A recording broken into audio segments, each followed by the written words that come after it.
one of the portions of the taco craze that really gets under my skin is the double tortilla taco. You're just a cranky old man now. When did this happen? You've gone full Wilford Brimley. No, Wilford Brimley had to be very into tacos.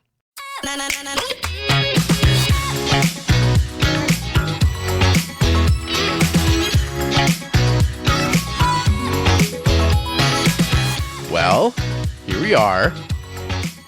Once again. Oh, gosh. I thought you were going to make me sweat it out. No, well, it did occur to me. Yeah, you just were grinning at me without a response. Kind of a Cheshire grin. It was a little bit. It's kind of a big day today. Huge. It's the real thing. As far as we know. Yeah. I mean, I'm happy to pretend that it may or may not be the real thing. Yeah. Well, I mean, what better day than today or tomorrow or the next? Right. And if not for Zuckerberg just closing the door on me being able to celebrate it every single day, right, we would probably be still doing this experiment 10 years in a row. Can't imagine trying to do it 36,000 days in a row. Well, there still is a universe where people wouldn't have caught on. Yeah. Even as many days as that has, it probably hasn't been 30. Yeah. But as many days as that has been. Yeah. Or 3,600, not 36,000. Yeah, Jeez, I'm not that old. But it is. I am. It is my birthday. Oh. Yeah. Oh. In case. Oh my gosh! Totally. You didn't even. Wow. You thought it was some other day. I thought it was Taco Tuesday.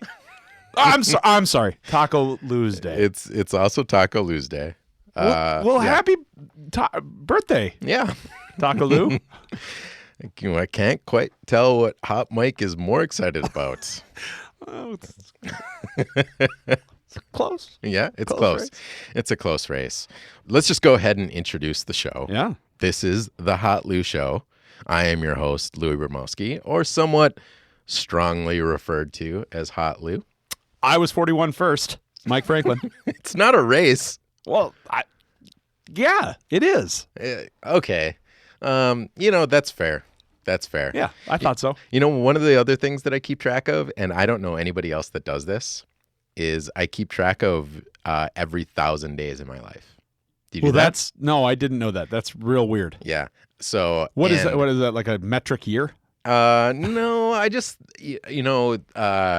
gosh, I wasn't prepared to talk about this specifically, but I saw this really cool blog post that I will track down and put in the show notes. And the author's name is escaping me right now, but he showed this really cool diagram that really showed your life in weeks and days instead of years. Because sometimes the years can kind of blend together, or they can feel somewhat nebulous. Okay. That it's harder to appreciate the years, but it's easier when you're looking at it like week for week on the things that you kind of accomplish.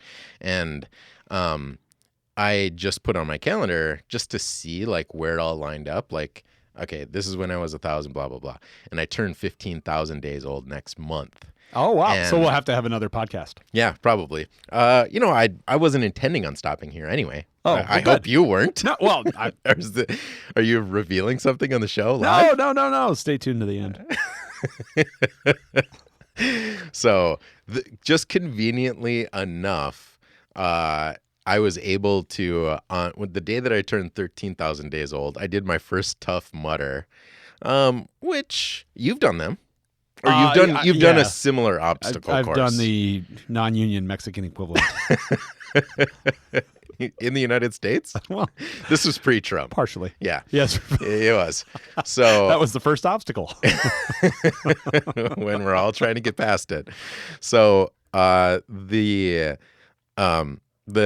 was fun. And then it turned out that on the day that I turned 14,000 days old. So I play competitive ultimate frisbee, and you might know that there's a variant of ultimate frisbee. I might have mentioned this to you before. It's called Goaltimate.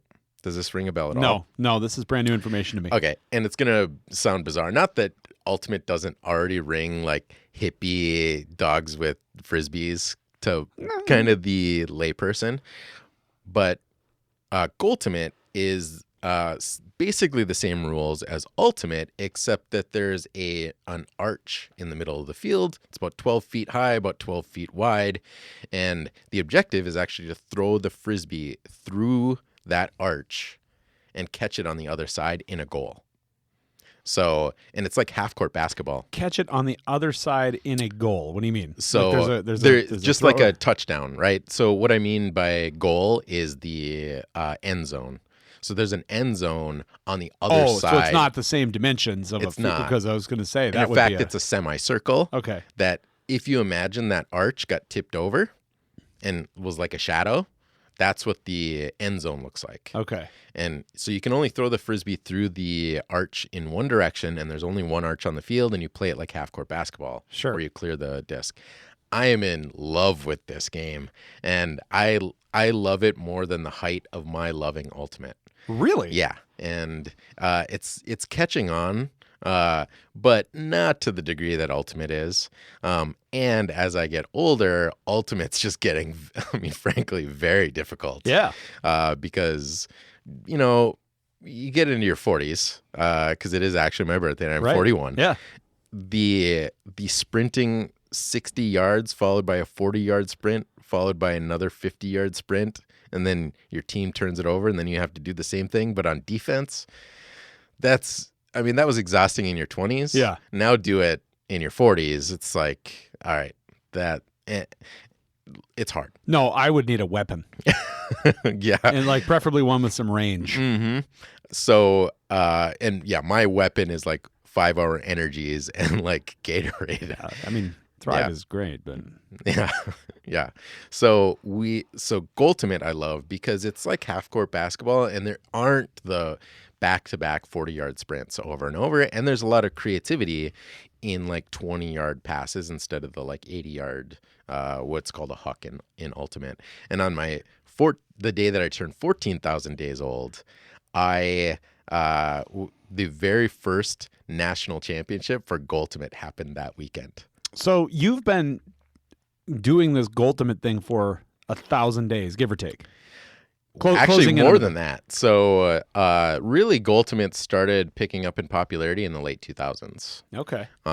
But, you know, like in the Twin Cities, for example, there were something like 70 boys high school teams and like 35 girls high school teams for Goaltimate? In the state for Ultimate. For Ultimate. Yeah, that makes sense. Just for youth, right? And then college and club and all this other stuff. By comparison, there's like one pickup game that happens once a week with like 28 people. Yeah, well, I mean, the first step is mugging a McDonald's to take down the Golden Arch and use it as a goal arch. And that's risky, 41 or otherwise. Yeah. You know, we need to be careful because that, you know, as much as Ultimate wants to shed that like hippie nature to it, I could see the anti-establishment part of the Goaltimate community wanting to tear down the arches and do that. Yeah, don't take that as legal advice. No. Hippies. Not at all. Not that you're listening to me. Because we have the right to free speech, with the exception of ripping down McDonald's. Right. Yeah. You don't do that. That's not free speech. Not at all. So in any case, and I'm kind of excited about this. And well, I shouldn't say I'm excited about this, but it is kind of funny because I have an opportunity for somebody to invest in Evergreen, and the contract that we created to be able to do that, the person interested wanted to put a deadline of like January like 9th or something like that, and I changed it on them to Saturday, January 11th at 6 a.m. And they were like, why? And I shipped back a note that said, well, that's the day that I turned 15,000 days old. And they were like, okay, fine, weirdo.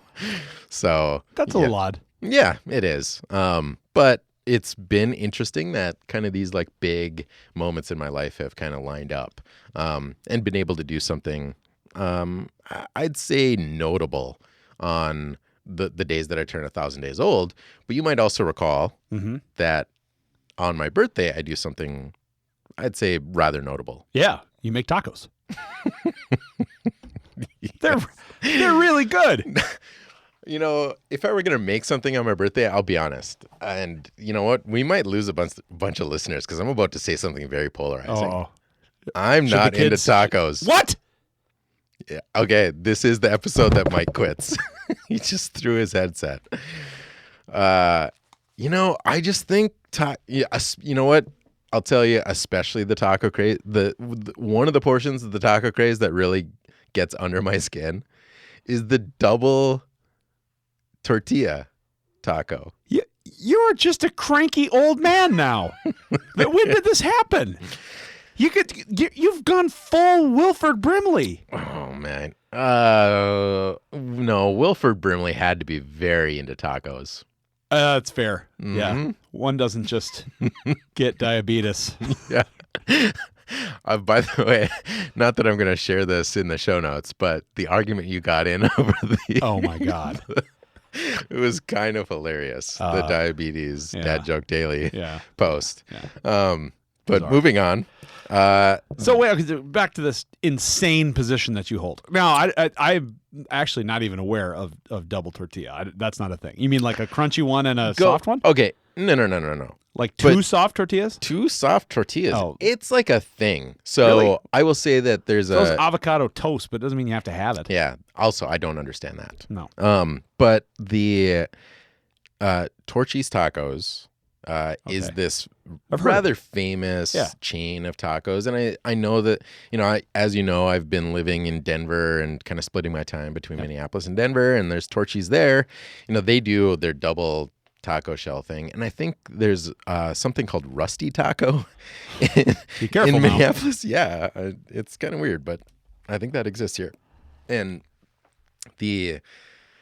I'm surprised you haven't seen No, that. because I just like regular tacos, like most red-blooded American men Yeah. and women. I might have overstated it. It's not that I dislike them, but there are 5,000 menu items I will pick in front of a taco. Wow. Mhm. This hurts a little bit. I know. There are menu items I would pick in front of a taco, but Yeah, I can feel the unsubscribe button. I mean, yeah, Left and I mean, we did an episode once upon a time about 1,000 true fans. I got to tell you, that's probably down to about 24. Yeah. So with that, let's talk about the real thing I do on my birthday. Yeah, you lift 15,000 pounds. Yeah, I lift 1 times the amount of days days. I'm old. No, so speaking of things that have changed my life, long time ago when I was playing Ultimate, I had chronic knee pain for years on end. Literally getting in and out of my car, it was hard. Sure. Walking down a set of stairs was painful continuously, and finally just hired a super awesome genius trainer who had this great idea that instead of and we've talked about this, I think, in a couple of the episodes, maybe just touched on it. I don't think we've dedicated an episode to it, but instead of making your life easier, actually try to do something to make your life a little bit harder. And he took that to an extreme, and he's like, we need to teach you how to weightlift. And for almost 10 years now, I've been seriously weightlifting. And one of the years and I'll tell you, when I first started doing this, and I've fallen in love with the deadlift, which is, for the uninitiated listener, I do the straight bar deadlift. So you can imagine a barbell, Yep. weights on either side. You just walk up to the bar, you bend over and you pick up the bar up to your waist, and then you put it back down. That's the simplest way to explain it. I can remember the very first time I lifted 225 pounds, and I was just amazed with myself. It was invigorating. I never thought it'd be possible to do that. And in my early 30s, I was like, well, you know what? I'm going to try to lift 10 times my age on my birthday. So at 33, I built up, tried to lift 330 pounds. And then it turned into a tradition from there. And then advanced up until last year, where I did a 400-pound deadlift. And I had, along the way, I said I was only going to do it until I got to 400. Right. But as I look back on the video, and I hope some of you, and I'll put them in the show notes, I'll put the last couple because I also share a little bit about my year and some of the things that I've learned, and hope to share some of the wisdom that I've kind of, I guess, taken upon myself, mistakes or things that I've done that I'm either proud of or an accomplishment or two that I'd like to share with the world. So I'll put those in the show notes, but I said I was only going to go to 400, but I look at the deadlift that I did, and I think you've probably watched them. I've seen them, yeah. The 400-pound deadlift, if I can set aside my personal biases that might be giving me a poor frame of reference, felt like the easiest one I've done. And with that, I just decided to do it again. So before we started recording, I told you the last like 36 hours, I've been like 102 temperature in bed, just like not knowing if I was going to be able to do it. But on Saturday, I lifted 405 pounds and it went up relatively easily. So tonight I'm planning on going live on Facebook, doing a 410-pound deadlift. Now, you didn't always do these live, right? Or you probably didn't even have that capacity. Yeah, there was no way to do it. There was a way to record, obviously. We all had smartphones. But I think the first one I did, I recorded the video the first time when I think I turned 36 or 37. The first live one. So you did a few that you didn't put out there on social media. Well, I did publish it on social media, but I only published the lift portion. Oh, I see. So okay. all I did was like cut the video. I'm tracking. Yeah. Okay. And then when I turned 38, I was like, well, 38 was a weird year, and a couple of weird things were happening where, what has kind of turned into this show actually is I have lots of these conversations like I have on the show with just individuals, and I wanted to share some of the wisdom that I shared with other people one-on-one on a bigger scale or whatever. So yeah, tonight I'm doing 410 pounds. I'll be tuned in live. Yeah. And I have to share too. My mom this morning on my timeline published just like the funniest gif of just this like 1-year-old toddler lifting like this, I don't know, toy barbell, and just like throwing it over his head. It was pretty adorable. So yeah, I'm doing a 410-pound deadlift. So I'm not particularly, what's the word, in shape, athletic. Anything like that. I go to the gym. I do all right. But I think you're probably the most active you've ever been in your life. Oh, yeah. Right now, right? I'm not trying to. All I'm saying, I am like weirdly arrogant that I could lift 410 pounds. Yeah. I don't know that I don't know that I could. I just have no frame of reference. And like I feel like I could just do that. Yeah. And if I don't, now I'm going to be pissed if I don't. So I'm going to go to the gym. I'm probably not today. Yeah. I'm not going to stomp on your thunder. Yeah, I'd be super curious. But I'm going to try it. I'm going to try. Maybe I'll try like, because you do some lifting, right? I do like body pump. It's a class at the Y. Yeah. And it's low weight but high rep. And so I'm familiar with the deadlift, and I'm familiar with all those. But I've never tried it with any heft on. I mean, when you body pump, you're doing it with like 40 pounds on each side max. Yeah. Yep. Not even 40 pounds total. I mean, right. Yeah. And I will say that in theory, I could do that when I was 4. I would encourage, if anybody out there is looking for like an exercise, deadlifts they're awesome. I think they're the single best exercise that exists. They work out almost every single part of your body. The chance of injury is relatively low unless you're doing very, very high weight. Like I'm doing it. So right now my body weight is like oscillating between like 190 and 195 pounds. So this will be over 2 times my body weight. And when you get to 2x your body weight, when you haven't been training for it, it's, that is a little bit dangerous territory. But, unlike a back squat where you've got, 300 pounds on your back, a deadlift, you can just drop the weight for the most part. Yeah. So the injury risk is relatively low. And I'm not a trainer, and this is not exactly weightlifting advice, even though it's exactly weightlifting advice. I do recommend people try it because, and it's like, I think most men who have tried it too feel like invigorated. I'm gonna try. I'm gonna try it. I'm not going to record it. Okay. This is not a thing I'll be pushing out into the universe. Okay. I may slip a disc. If I may recommend something, warm up. Yeah. And slowly build up towards it. Okay. Yeah. So don't just start with 410. And I'd have to add some on because I'm about a month and a half past my birthday. So Yeah. So 410 and a couple pounds on there. yeah. Well, yeah. Well, let's share the results when they're in. All right. Yeah. It's a commitment. I think the lesson though that I want to impart on people here is that, it's one of the things that in one of the videos that I'll talk about, and we've touched on it I think here today, is that it can be really easy, I think, when you're stressed out and life gets tough and hard to like look for solutions to make your life easier. Mm-hmm. And I actually use this part in my life because it's in between seasons and for Ultimate, that is. And it's a reason after the season is done, but before training for the next season begins, that I've got an end goal that is actually hard. Mm-hmm. Like this is very difficult. Like if I don't start working on this in August now, there's no chance I can get there. Your deadlift you're talking about. Yeah, I'm talking about my deadlift. So you, if you're out there and you're feeling like you're in a little bit of a rut or you're stressed out, it can be really easy to try to pursue something that's easier in life or simplify your life. And I think that's just the general conventional wisdom. And maybe this isn't for everybody, calibrate for yourself.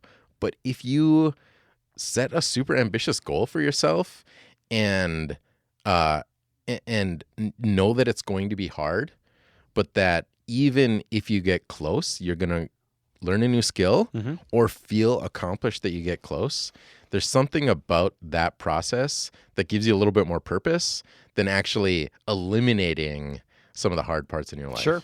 So There you go. let that be the lesson. That's what a great birthday message. Thanks. Well, happy birthday, Lou. Thank you. I'm sorry you hate tacos. I really regret saying that. Yeah. Our subscriber No, count me- has me gone too. down.